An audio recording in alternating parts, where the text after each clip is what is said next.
আল্লাহ পাক বলেছেন শোনেন, ইল্লা মান তাবা, যে অনেক গুনাহ করেছে, শিরক করেছে, জেনা করেছে, মদ খেয়েছে, বেদাত করেছে, হারাম খেয়েছে, আল্লাহ পাকের অবাধ্য হয়েছে, নামাজ পড়ে নাই, যাকাত দেয় না, ইত্যাদি ইত্যাদি অনেক অন্যায় করেছে,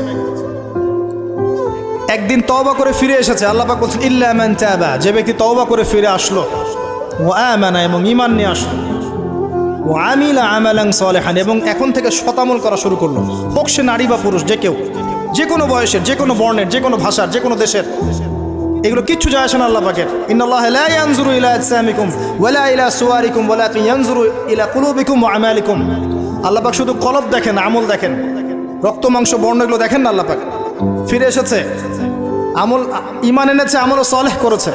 আল্লাহ পাক বলছেন উলাইকা, এরাই তারা, ইউবাদদিলুল্লাহু সাইয়্যাতিহিম হাসানাত, এরাই সেই ব্যক্তি যাদের সমস্ত গুনাহকে আমি আল্লাহ নেকি দিয়ে পরিবর্তন করে দেব ইনশাআল্লাহ।